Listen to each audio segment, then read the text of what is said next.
Now streaming live to YouTube. All right. Now, let's see here. We're going to go Facebook as well.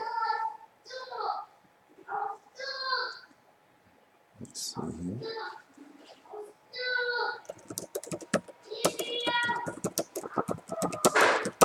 Setting up the stream for Facebook right now. If you do happen to be watching, peace and power. Welcome to the new Afrikan Temple. Let's see here.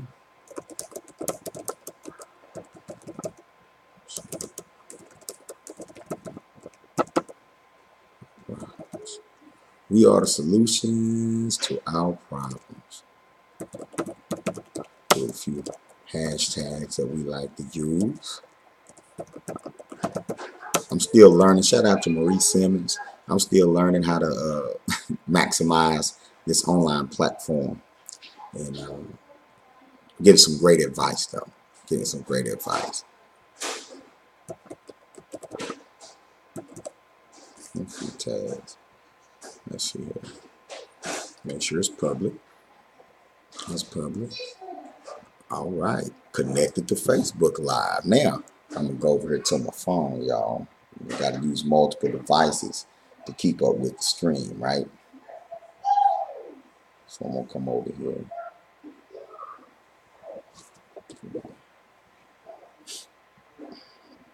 Do this. And kind of invite some people in from over here. Let some folks know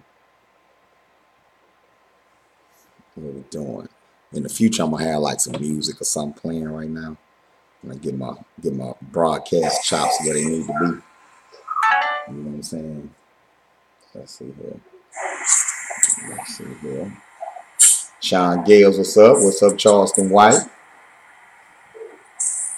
Let me turn the volume down on the phone here. Good afternoon, Jerry Morris. How you doing? Jerry Morris, how you doing? You know, and let's see. See, it won't let me invite from here. So y'all might have to invite for me. You know what I'm saying? I may need someone out there to go into your deal and just start sharing the video, inviting people, letting them know. I know what I can do. I can share it right quick. Y'all mind if I share it? Do a share, right? Yeah, and then tag. We getting it, y'all. We getting it. Hope everybody's having a powerful Sunday, man. It's a beautiful Sunday here in Fort Worth, Texas. You know, I'm going to do a short message today. I just feel like lifting my people up today, if that's all right with y'all. You know, won't keep you long, but I promise to keep you strong. You know what I'm saying? And with everything that's going on out here, I think a kind word is necessary. I think a unifying word is needed. You know what I'm saying? And well, it's always needed. You can never be too positive. You can never encourage and uplift other people enough. You know what I'm saying? And that's our goal at the New Afrikan Temple. You know, is to lift us up spiritually, to lift us up mentally, as a community, as a people, so we can see ourselves, you know, in the divinity picture, so we can see each other's divinity, so we won't be so quick to assume each other's guilt. We won't be so quick to not trust each other's motives. You know, we won't be so quick to lie to each other, you know, and trick each other and deceive each other, thinking that, you know, it's okay to deceive an African. You know, as long as it's somebody black, you find a good reason to be deceptive, then it's all right. You know what I'm saying? And a lot of that links back to how we feel about ourselves as a people, how we feel about one another. You know, most of us grow up hearing and or participating, you know, in saying what's wrong with niggas, everything that's wrong with black people, everything that's wrong with us, you know. And I think we're very unbalanced. I don't think we are balanced enough in talking about what's right with us, you know. And then when we go to pray, a lot of us pray to something outside of us, something that's completely external. In a lot of places don't even look like us, you know what I'm saying, or has no shape or form whatsoever, you know. And culturally inside of these spiritual systems, we don't see ourselves. You know, we don't see ourselves in the divinity picture. We see somebody else. Culturally, we're not being Africans in a lot of these spiritual systems. And as a matter of fact, culturally, a lot of us still don't want to claim Africa. A lot of us still don't want to be black, you know, inside of these spiritual systems, or be of African descent. A lot of us still don't respect or honor African traditions or learn African traditions. A lot of us don't, let's see here. A lot of us still hold fear and a lack of knowledge in indigenous African spiritual systems like Voodoo, like Ifa. You know what I'm saying? Peace and blessings to y'all. Peace, Teresa Gully. How you doing? Very powerful Uhuru Academy parent, Miss Gully. I hope you're having a powerful day as well. Giving honor to the Creator, giving honor to the ancestors. As an African people, we recognize that we wouldn't be able to do anything that we do without them. Our ancestors, who are the guides, the navigators on the ship. You know, when you study your ancestors, when you study the life of those that came before you, there are so many lessons in that journey. There's so many lessons in the journey of our ancestors. You know what I'm saying? Where would we be without them? You know, the Creator. You know, we believe in the divine. There's never been a mighty African nation that wasn't spiritually at its base. We believe in the seen and the unseen. We believe that there is a divinity that exists inside of us and connected to a divinity that's outside of us that connects us all together. You know, so we believe in the Creator. You know what I'm saying? We believe in the God and the Goddess. We're universalists. This is a universalist ministry, you know, African-centered universalist ministry, you know, in that we don't proselytize any particular religion. All right. But what we do is we take those common core values from these spiritual systems, right? And we attempt to build spiritual unity based on our common core values. All right. We attempt to build cultural and spiritual unity based on our common, those values that we have in common, you know, and that's what the New African Temple is all about. So within that ministry, within that job of fostering spiritual unity among African people, it's important that we focus on those things that bind us. And one of the things that bind African people is our heritage, our story. Okay. Now, we're a diverse people. Don't get me wrong. Africa's not a country. It's a continent. And as new Africans, many of us are mixed with multiple different African ethnicities. Oh, y'all thought, you see, I wasn't talking about you mixed with white, your great uncle was white, or you 3 parts Cherokee or whatever. I'm talking about mixed with different African ethnicities from the continent and abroad. You know what I'm saying? So we have a culture that binds us. We have commonalities that bind us. And so a part of our mission here at the Temple of New African Unity is to explore those things that we have in common. All right.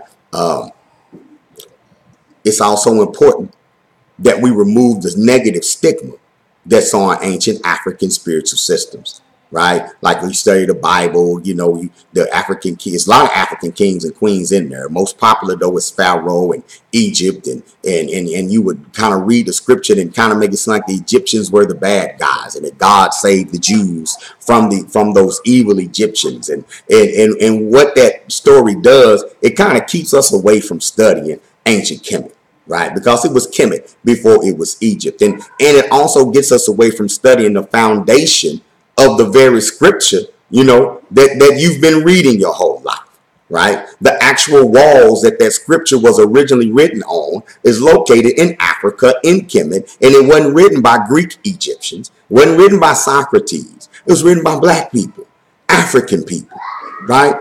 So to be a spiritual person, say a Christian or Muslim or Black Hebrew or even to study Ifa or Voodoo and not recognize that the foundation for the principles and the practices that you have originated in ancient Africa by ancient people, it's like taking the common root that we have and ignoring that, right? When I believe that common spiritual root is something that we can use to unify us. But once we have to recognize that. So just like when you're a Christian and in this society, You may go to church, you may read the Bible and that sort of thing, but you still practice European cultural holidays. Cultural holiday, St. Patrick's Day, Easter is a cultural holiday. You just put the Jesus resurrection on Easter, but Easter is an actual cultural holiday. Christmas, the Christ Mass, being on December 25th is actually the winter solstice. Jesus wasn't born on December 25th. Thanksgiving is a cultural holiday where we're expressing gratitude for family, but the story, the cultural story attached to it is the story of white pilgrims stealing, pillaging, and raping from indigenous people here in this country. So that's the story, that's the culture attached to it. So you do the turkey and the selling your baby at school, coloring little pilgrims and hanging them on the wall and all this kind of stuff, commemorating the thieves and the murderers that came and took the land and spread disease among the indigenous people. Now spiritually, you're sincere. You thankful for Big Mama and them. You thankful for your children. You're thankful, but culturally, you're attached to mass murder, and you're attached to a culture that's not yours. So you have these pagan or so-called pagan or pre-Christian cultural celebrations that are still attached and respected among Western Christianity, right? And you even find it among spiritual people in all cultures. You have spiritual and you have the culture. You have the spiritual practices and you have the cultural practices, and they're always intertwined. When you practice Islam, for example, Orthodox Islam, but it's kind of intertwined with Arab culture, right? Most Muslims take on Arab names once they become a Muslim. You know what I'm saying? With Christianity, it's intertwined with European culture. So here we are sitting as a people after suffering this ma'afa for over 500 years, being taken from our land and having our land taken from us, right? But not only that, our culture, right?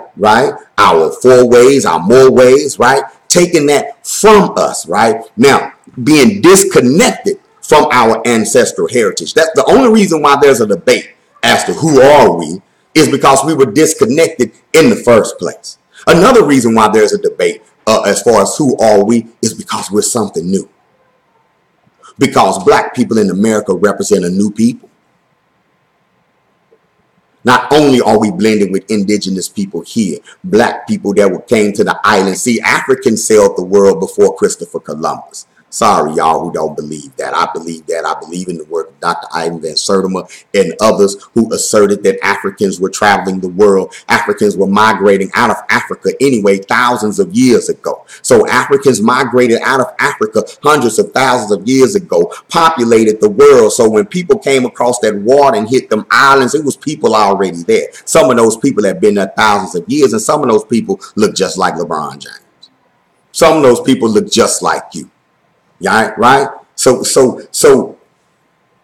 we are something new, those of us in America. We are a mixture, a blend of different African and indigenous cultures blended up into one. And we forged a unique culture ourselves. You know what I'm saying? Like we are some of the most influential people in the world. And I'm talking about Africans or so-called African American people, the way we walk, the way we talk, our music. It's the most influential culture, one of the most influential cultures in the whole world. So we something new, and that's why we say New African, right? And we use the term African, taken from the ancient Kemetic term Afrika, which meant land of God, right? And we take that because we say that's the birthplace of humanity. That's the birthplace of all, right? So we know that we are African people, you know, that continent that we choose to call Africa. It's not named after Leo Africanus, okay? Leo Africanus was given that name by African people, or Afrikaans. It's been called Akibulan. It's been called Tameri. It's had many names. It's never had one government, right? But you know where I'm talking about when I talk about that place, right? And when I talk about a holy land, name a land base on earth that feeds more humanity than Africa, our way. Name a landmass on earth that feeds humanity more than that landmass, right? So that goes without debate that that's the Holy Land. That there is no debate that continent is a holy land. That there are areas inside of that continent that defy logic. You have desert, you have plains, you have mountains, you have forests, you have rainforests, you have jungle, all in that area. You can harness solar power, hydropower, nuclear power, all in that landmass. Diamonds, gold, bauxite, copper, all in that landmass. But we don't want to call it the Holy Land. We don't want to call it the motherland. We don't want to honor it one way or the other because we've been conditioned not to. So as a Pan-African, as an African-centered universalist ministry, we feel like, we know that we've been called, right? We've been called to remind everyone of Africa's divinity, to remind everyone of a divinity that's the African that's inside of you, right? And that African traditions, be it Ifa, be it Yoruba, be it Vodun, or any pre-Big Three tradition, Kemetic science, any pre-Big Three tradition. Let's pull the paganism off of it. Let's pull the heathen label off of it and see the divinity and the wisdom of our ancestors as they were simply walking with creation and forging a path that caused us to be here in the first place. We wouldn't have survived without those pre-Big Three and the Big Three, Judaism, Christianity, and Islam. But we wouldn't be here without the pre-Big Three spiritual traditions that kept us strong, that gave birth to those three.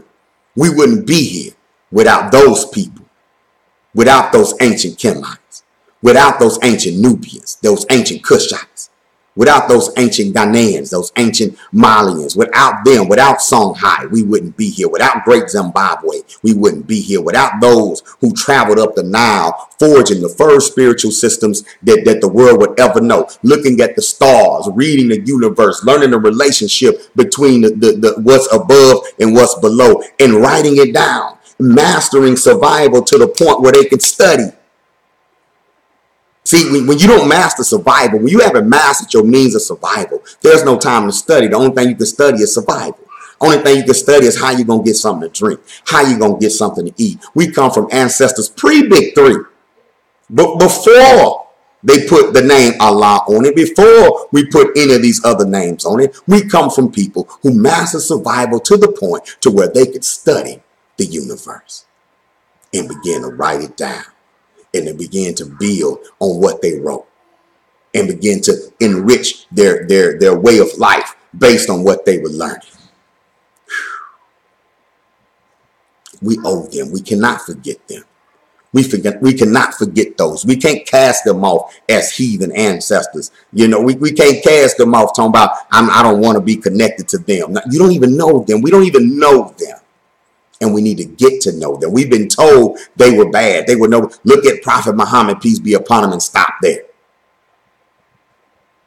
But his revelation wasn't a new revelation, and that's no disrespect. Just look at Christ and stop there. All I need is Jesus. Who did Jesus need? He said Jesus himself said he didn't bring anything new. That he was bringing the wisdom of the ancestors. He said that. So who are these people that he got it from? He was bringing a reminder. That means that righteousness had been here before. That means that somebody had got it right before. He was bringing it back. Well, we know where he was, where Mary hid him out, where he studied. He studied in ancient Kemet. Come on now. All these beautiful black gods out here. All these beautiful African deities out here. You know. Oh man, beautiful. And so our goal is to build spiritual unity among African people, black people, melanated people all over the world. You know, how do we do that? We do that by doing some real boots on the ground work in the community with one another, finding common issues right? And fixing those issues together. You want a school for your children? Let's build a school. You know, if we need community gardens, let's do community gardens together. We all believe in health and wellness. Let's do some of those things together, right? Let's want for each other what we want for ourselves. I'm not a Hebrew Israelite, but I would love to see a huge Hebrew Israelite school in the community. I'm not a Moor, but I would love to see a huge, thriving Moorish Science Temple in my community. I'm not a member of the Nation of Islam, but I would love to see a huge and thriving Nation of Islam mosque in my community. I don't practice, I'm not an Ifa priest, but I would love to see a thriving Elay in my community. I would love to see a Rasta house in my community. I would love to see that. I would love to see all of the sincere spiritual giants out here that are only simply seeking righteousness, seeking peace, seeking freedom, justice, and equality prosper. I'm a universalist. I'm a universalist. So I don't want to see any movement that's uplifting African men and making African men want to take care of their children and build a strong black family. I don't want to see that fail. Now, do I agree with the practices and ideologies in each one of these organizations? Absolutely not. And I don't have to. I don't have to, right? I can pray for their growth. I can pray for their growth because those policies that I don't agree with, as long as I'm not a member, they don't affect me, right? It only affects me when we get out here in the community and it's time to work together. You want to get out here and you want to fight racism? Well, we would do it better if we could do it together. You want to get out here, you want some property, you want to buy black the hood? We could buy it black quicker if we bought it black together. You want to make some money? We can make some quicker if we can get that money together. But when we section each other out, we don't talk to them, they this. We don't talk to them, they that. We don't talk to them, they this. We don't talk to them. When we section off like that, the common enemy's coming in like bloop, bloop, bloop, plucking them off. Right? So I'm a universalist. I'm an African-centered universalist. Right? And the temple is a place where all can come.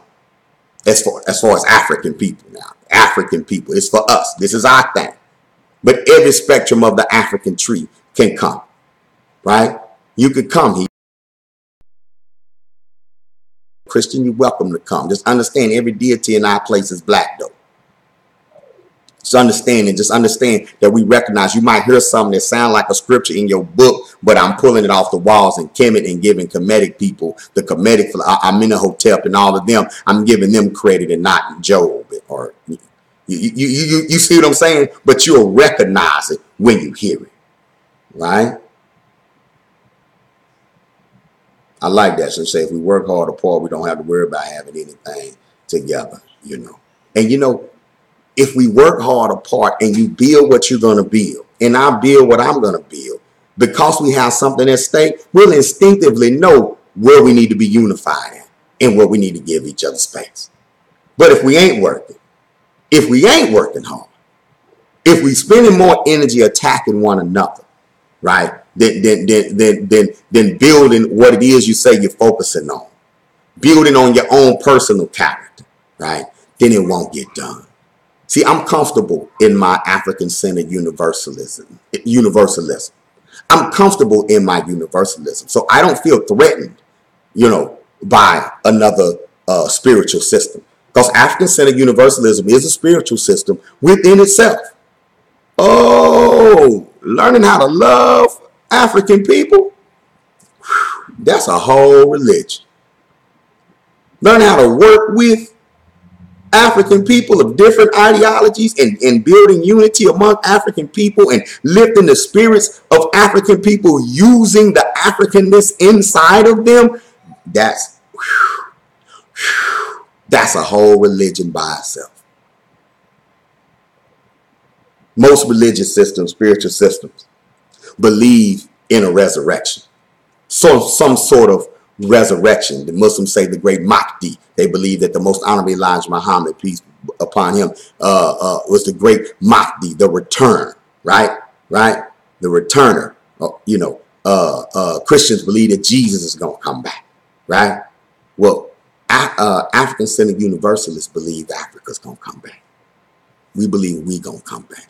We believe we have another golden age in us, a great golden age that's coming. What Europeans call the end of days, we believe will be the black man's beginning of days, which is similar to what the Hebrew Israelites talk about, as far as a kingdom, and so we believe in African-centered universalism that African people will return to prominence on this earth, that Africa will belong to Africans. Right? That black people globally are going to rise, that we're going to have governments and nations. And yeah, we believe in that. We believe in the resurrection of African people. Multiple resurrections, not just your group, multiple resurrections. And we believe in putting in work to help bring that about. We believe that we need to help each other bring that about, bring that resurrection about in our people. That's what we believe spiritually. All right? Just want to drop that. Our quick message today. We are the solutions to our problems. We're the solution to our own problems. I hear a lot of complaints. A lot of times when you get on, you have to resist the urge as an African to turn what's intended to be a positive message into a negative message.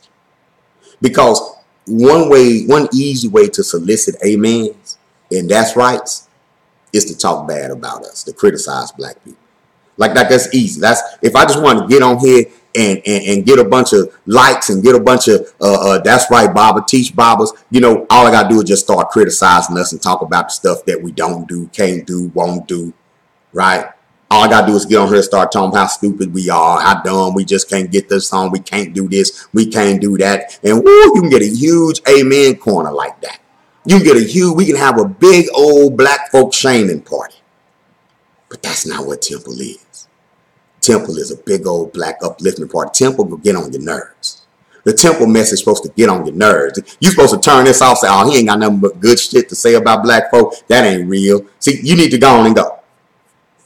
Right? Because it won't feel real, because a lot of us are in a reality. We live in a reality where we feel like maybe we're the one special Negro that's not asleep.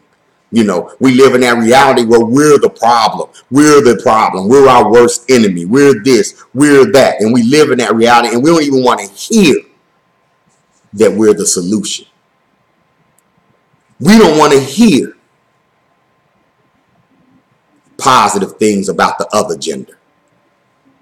We don't want to talk about how the black man needs the black woman, or how the black woman needs the black man, how we need that complementary relationship to work in order for this resurrection to happen, any resurrection to happen. Some of the more patriarchal spiritual systems act as if they really don't need the woman to bring about that resurrection, or that she plays a secondary role in that resurrection. And we're uncomfortable in situations where she plays more of a complementary role, even a lead role. As an African-centered universalist, I'm just as comfortable in the matriarchy as I am around the patriarchy. And yes, there are criticisms for both systems. We have to find balance. There are valid abuses in both systems, but what we have to find is balance. And that's what we're seeking at the New African Temple, balance. We're the solution to our own problems. We've been talking a lot this week. I've been seeing a lot about Bill Cosby this week, and what went on with the Bill Cosby case. And shout out to my wife in Koyobina as well. I love you, baby. Thank you for cutting your music off for a few minutes. So, because she's cleaning up, doing her thing, and had the music playing, and I asked her to turn the music off for a little bit so I can do this, and she was gracious enough to do it for me. Thank you for complimenting me. But we talked about it on He Say, She Say on Friday night. And one of the things that we talked about was the tragedy with the Cosby family. They've lost, I know they lost one son violently. They just lost another, child not too long ago. I believe she was sick. She was ill. So we talked about Camille Cosby and what she's going through, you know, and a lot of times we're so patriarchal in our thinking that we forget about the women that are attached to these great men. And so we started studying Camille and started talking about what she was going through. And man, one of the things we found was that she leads a heck of a life in her own right. That she's a heck of a businesswoman, that she's a heck of a scholar. She's Bill's business manager. They've been married for 54 years. How many 54-year marriages do you see these days? Hold on 1 second, y'all. Hold on. Let me get this brother. You know, sometimes they keep calling. It's all right. That's my brother Khalil Muhammad. I need to hit him up. So the message is this. Irregardless of where you stand on Bill, irregardless of where you stand on Kanye, we need to be making more and better Bills, more and better Kanyes. We need to make that mogul that has morals, that mogul that won't make the mistakes that Bill did. We need to be making that music producer. You see, part of the issue is that we rely so much on so few because we're not making enough of them. We're not reproducing ourselves the way we should, right? And that's the issue. That's the huge issue is that look, you know, our primary focus should be repeating that. Like we when you take away a Bill Cosby, right? And now you look at his work, you know, and the effect that his work had on me and had on a lot of people, it's permanently tarnished. Is permanently tarnished, right? And it's tarnished because of what just went on. Whether he got a guilty verdict or not, the whole situation tarnishes the legacy of his work, right? And of course, we don't have the balance to always have the balance to separate the work from the individual, right? Especially in a society where everyone lives out in the open. You know, we don't have that balance to separate the work from the individual. But the issue for me is that the reason why we don't have the privilege to throw the work away with the individual is that enough of us aren't repeating the work. We don't have enough of us realizing our greatness. We don't have enough of us walking in our divinity. You know what I'm saying? To where we say, oh, Bill, okay, we lost Bill, but we still got Willie, James, Johnny, Martha, Sue, Mama Lulu. And you see what I'm saying? The R. Kelly tripped out, but such and such is doing good soul music. This dude doing soul music. They doing soul music. We got this person. Okay, Kanye might be finding himself right now, but we still got this producer, that person, that mogul, that person. You know, we have to develop the people. That we sit back and we kind of watch famous people and we want them to be our everything sometimes. And we want them to represent us. We need to build more representatives. We need more representation. We need more Africans walking in their purpose. And you need to be attached to an organization or to a temple or something that's going to help you walk in your purpose. That's going to help you find your purpose, find what it is that you want to do, and give you the spiritual fortitude to help you develop the spiritual fortitude that'll allow you to walk in that purpose. Because wanting to do it, feel your spirit telling you can do it, and then actually getting out here and wading through the waters of racism, wading through the waters of self-doubt, which those are the deeper waters, the self-doubt waters, which one could argue are so deep as a result of what we've experienced here in racism. But those self-doubt waters are so deep, most of us drown in that water. The racism water is usually only effective because we're in that self-doubt water. That racism water helps keep you in that self-doubt water. But when it begins to perpetuate amongst us, we keep ourselves in that self-doubt water.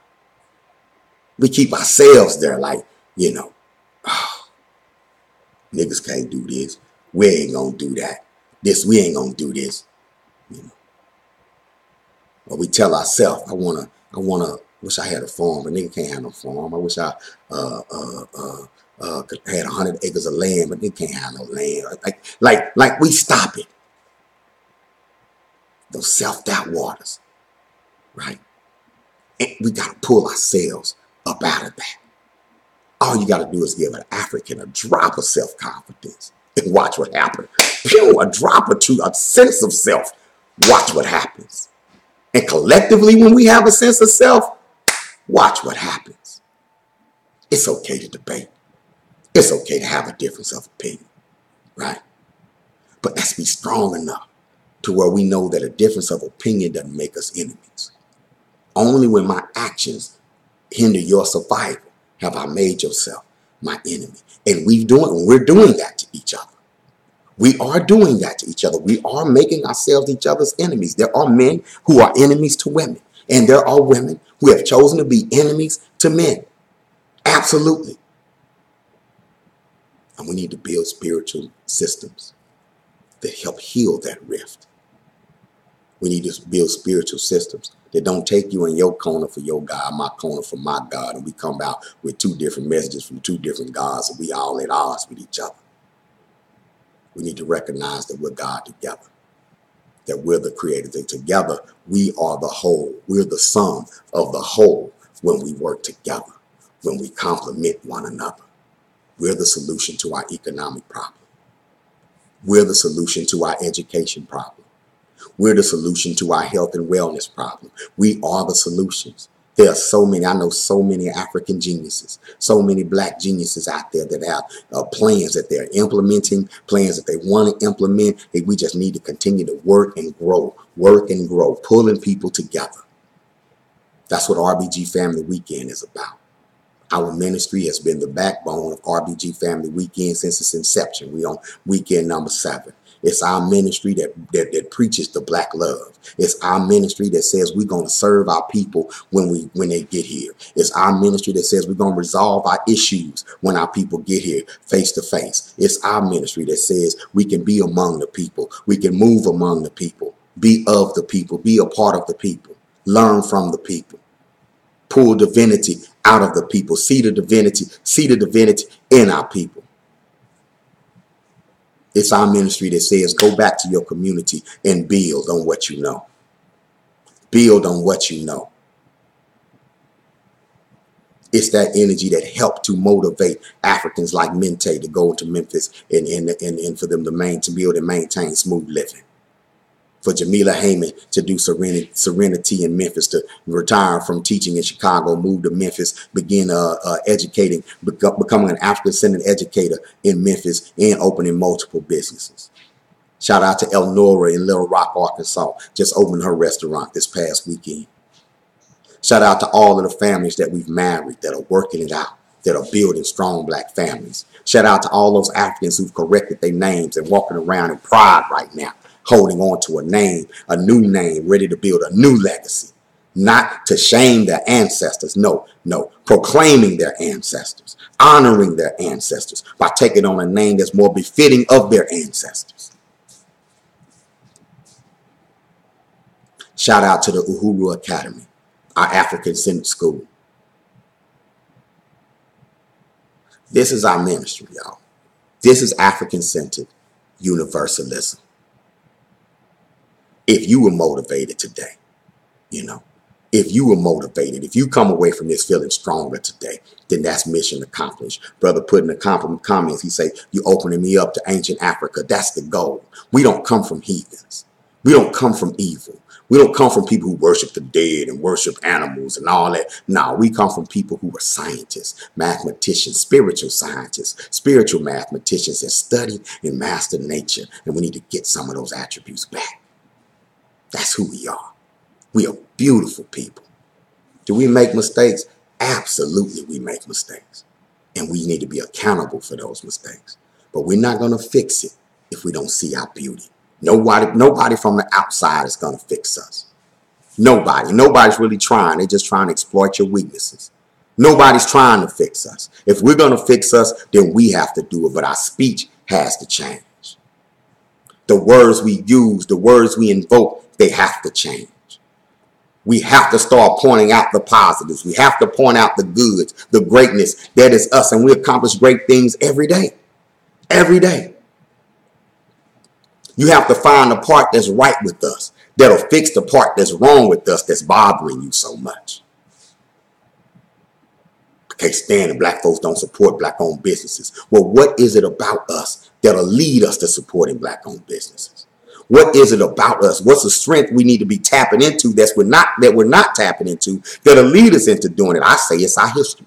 I say it's understanding who we are. I say if most of us really understood who we were, where we came from, how we got here, and the agenda for others, for us, how others use us, we could definitely do it. When we get strong enough to say, you know what, we have to educate our children to solve these problems. And we start educating our own children, oh, we own something then. We own something then. But that takes development. That takes spiritual development, character development, cultural development. But it's in us.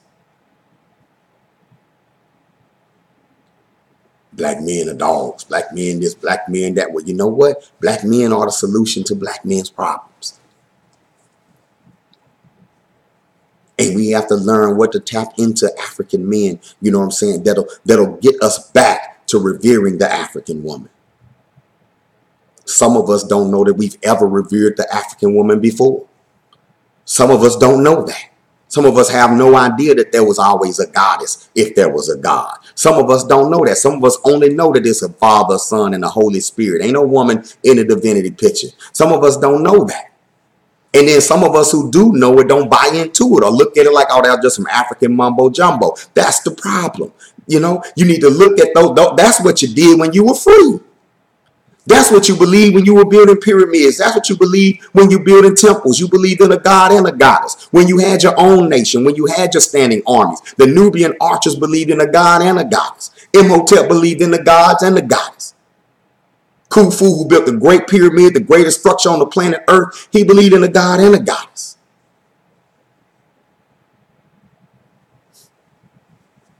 Just throwing it out there.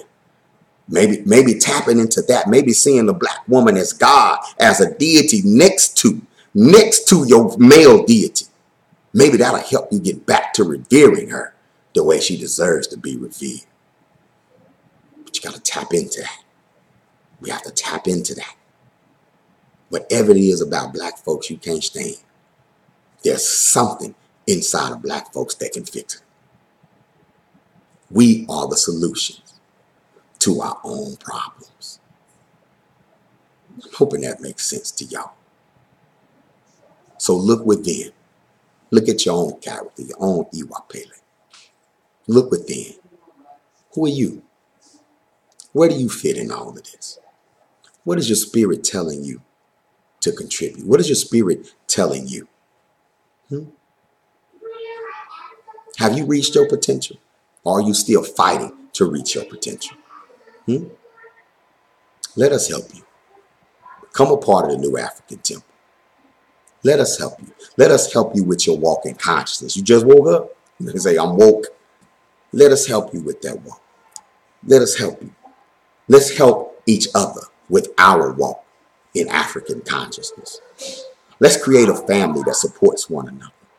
Let's create a family that encourages one another to grow, but holds each other accountable in love. Let's create a global African family that believes in cultural and spiritual unity among African people, that takes ownership of what they believe, that don't take on a foreign person's image of God or a foreign person's, a non-African, especially an African oppressor's identity of what's righteous. Why not do that? That's what the New Afrikan Temple is. I'm a spiritual leader in the New Afrikan Temple. You may be one too. I want to give you a platform. I want you to be on the platform. You know, I'm talking, it's male, female, doesn't matter. I want you on the platform of the New Afrikan Temple, promoting, you know what I'm saying, global African spiritual and cultural unity. Our children deserve to play together, to know each other, and to play together and mimic adults that are being positive with one another. Mimic adults that are, if they see us lifting each other up, what are they going to do? They're going to lift each other up. But when they see us tearing each other down, what are they going to do? They're going to tear each other down. And the cycle continues. We have to hold ourselves accountable and get about the business, right, of using what's right with us to fix what's wrong with us. And it's fun to do, but it's hard work. And it's a religion unto itself. Looking for a few good men, a few good women who want to promote spiritual and cultural unity among African people. That's what I'm looking for. Now, we're institution builders. We believe in buying land. We believe in entrepreneurship. We believe that ownership is protection. You have to protect whatever you build. It begins with ownership. Don't we get, we need our military, but we need ownership. And then we need a military to protect what we own, not to walk through areas that we don't own, acting like they're protecting us. Now, I want to give our militias real jurisdiction over real areas. Shout out to the Black Legionnaires of the Republic of New Africa. Protection begins with ownership. We believe in ownership at the New Afrikan Temple. Wherever there's going to be a New African Temple, we're going to have a base of operations. We're going to have to get out there, pool our money together, and build and open a property. We need to build safe spaces in our community where African people can go and be African people.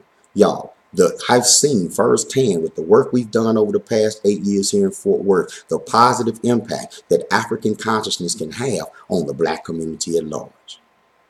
But you have to deliver it a certain way.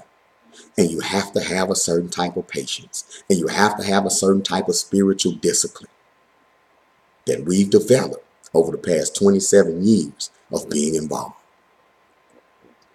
This is just one way. We need an organization that can build bridges among our people.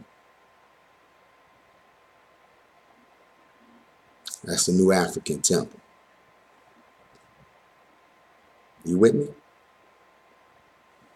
Look, I gotta go. So it's gonna be a short message today. I have to go work on our website. I have to go work on, and I'm talking about the temple website.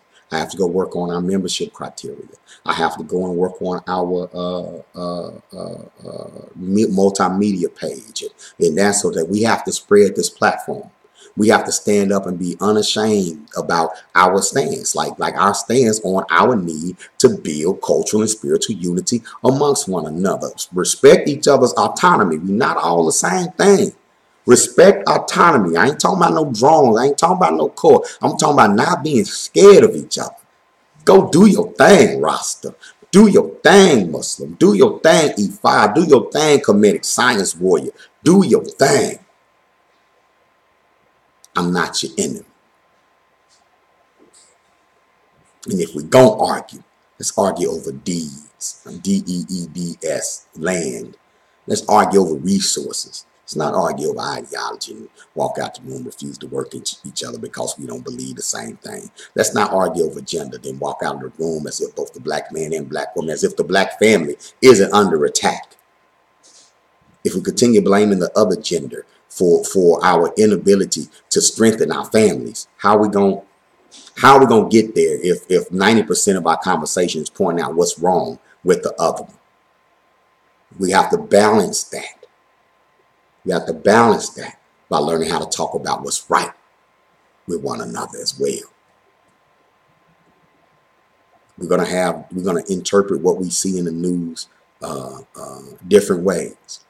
But I'll just humbly offer this. How often do you think we actually know the truth one way or the other? Like when you watch stuff like Bill Cosby or what's going on with Kanye West, how much of it is speculation? How much of it is just us building off of the limited information we have based on the perspective that we already came with? None of us were in any of those rooms, any of the situations. None of us are not behind the scenes.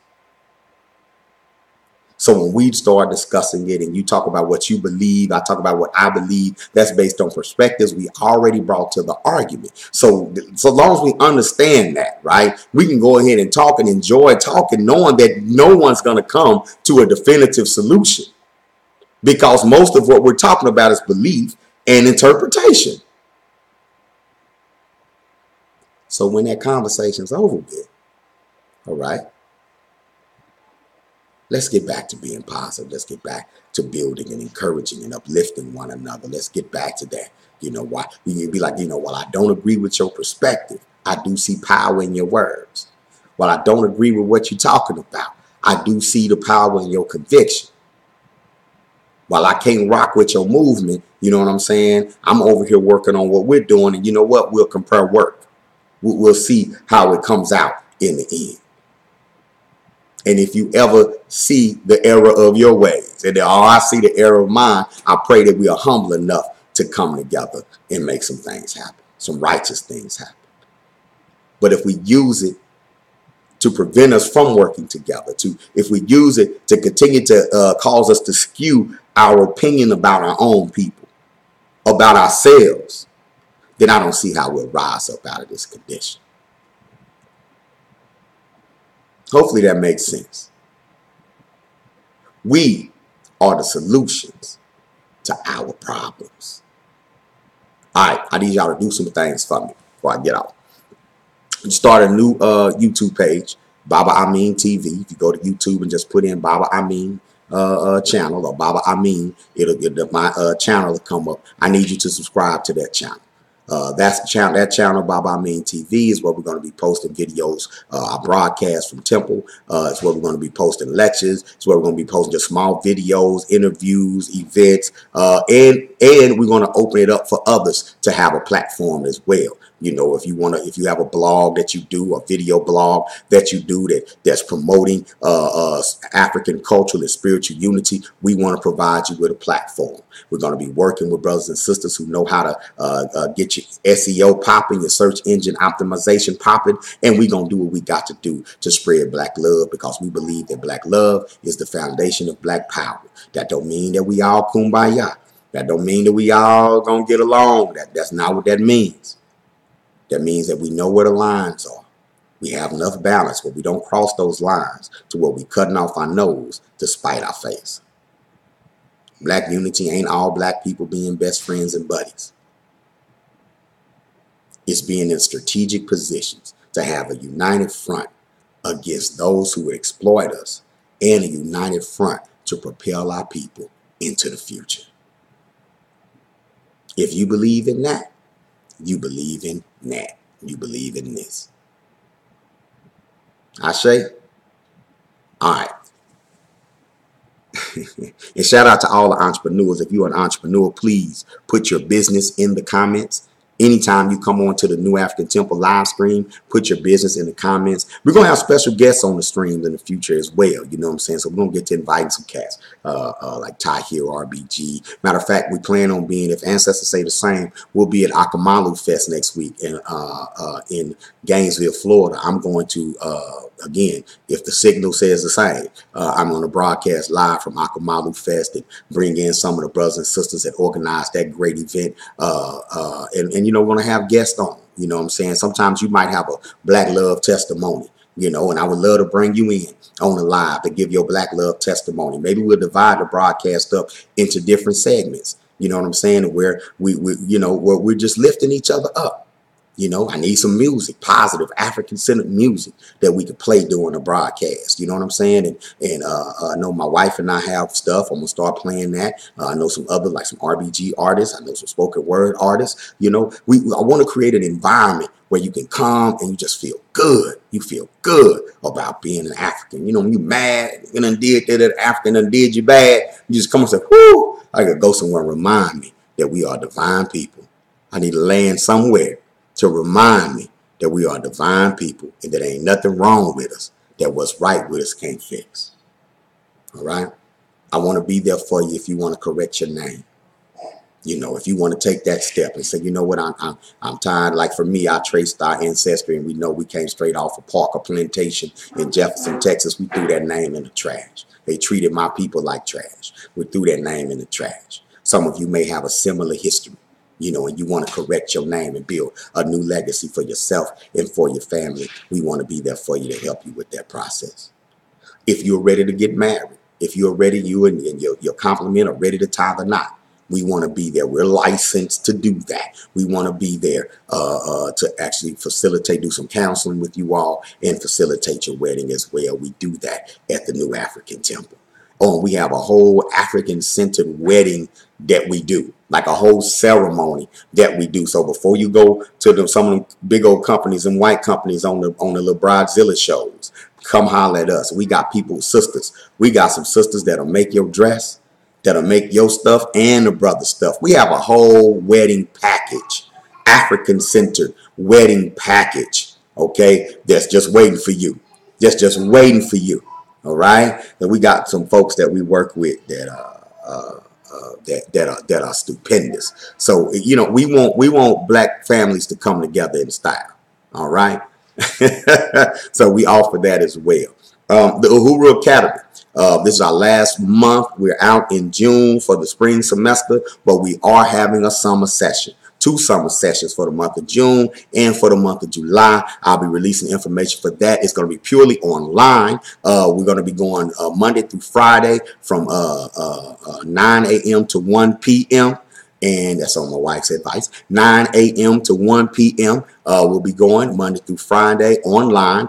They'll be doing heavy, intense math workshops, reading workshops, and African history. And we'll be having some special guests coming through on the live feed as well to encourage and uplift your children. So by the time your baby have lunch, they're ready to go enjoy the rest of the day and have a good time, and they're building up their academic skills. Okay. We'll be doing the Saturday school here in the local community. I'll be giving y'all more information about that as well. We have a couple of media arts projects that we want to work on with the youth. So we'll be dealing with that. We're doing one that's going to be dealing with the history of Como, the historic black community in Fort Worth. And then we want to do another one dealing with online security, some public service announcements with our children promoting online safety. A lot of our children are going into online games like Roblox and Fortnite, and they're meeting people.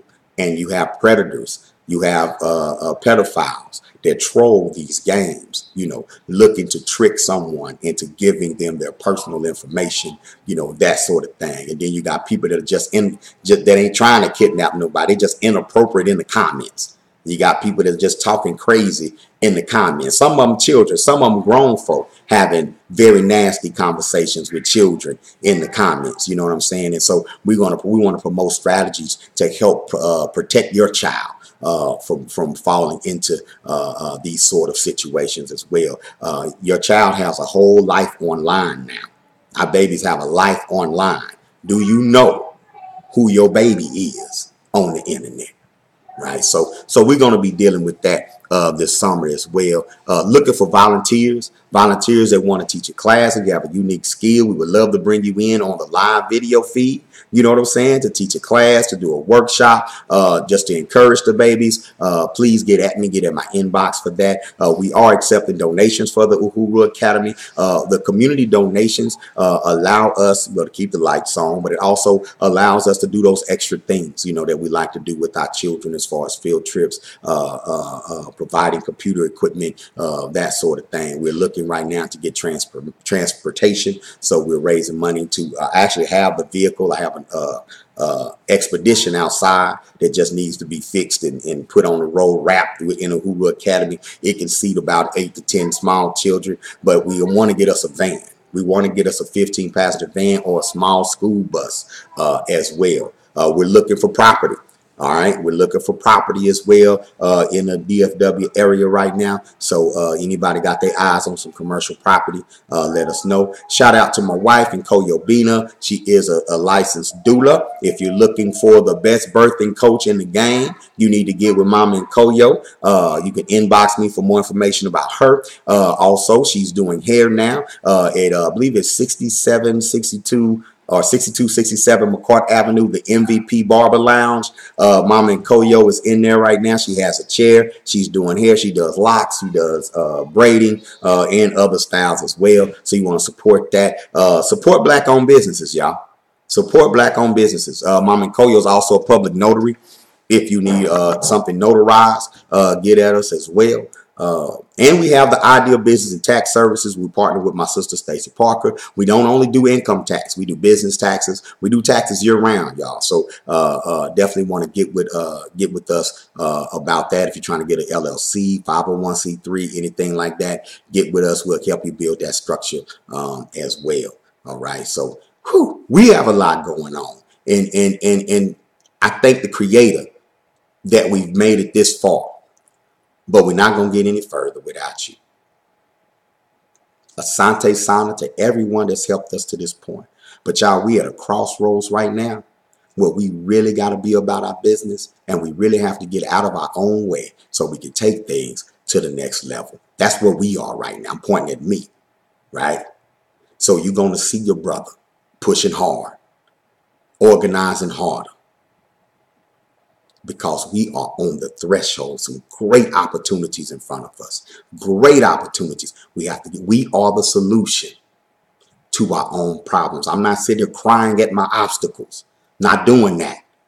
I'm looking here. I got to make sure I got to focus on what I have to do here, where I have to adjust here to come out swinging. Because when I come out swinging, ain't no mercy. Ain't no mercy. When we put the plan into action, all obstacles get mowed over. Period. But it starts here. And that's where it starts with you. I know you pray there, but you need to pray here too. Pray here too. Pull, because this is the plug. This is the socket. You got to pull that plug, pull that energy out. Plug into this out here. And watch you start dancing and moving in harmony with the universe. Ooh, watch how it happens for you. But you got to go here. You got to see where you got to get strong at. You got to see where you're already strong. And don't let nobody pull you off of it. You're the solution to your problem. We can help, but you're the solution to your problem. I can spark you. I'm just a spark, but you are the solution to your problem. There is no Malcolm if it ain't no little brother who realized he was the solution to his own problem and he walked with Malcolm. Ain't no Martin unless it's a little old lady who finally realized she was the solution to her problem. So she got out there and she marched with Martin. And she took that water hose and got bit by that dog with Martin. Ain't no Martin without her. Ain't no Malcolm without the little brother selling the paper. Ain't no Minister Farrakhan without the little brother and sister, without the sister selling the pies and the brother selling the paper. People, individuals who realize I'm the solution to my problem. Your Babalawo is only as powerful as you are. Your elay is only as strong as the people that are in that elay, that are sincere about building a better world for themselves and a better world for the people around them. Your Hebrew temple ain't about your sheep. It ain't about your Moorish temple. Ain't about your sheep. It's about the people that are around the sheep that realize that I am the solution to my own problem. And this is going to be a catalyst to help get me there. That's what the New African Temple is. It's your catalyst. Let's build it. All right. Peace and power. I love you. I don't mind telling you. We got work to do.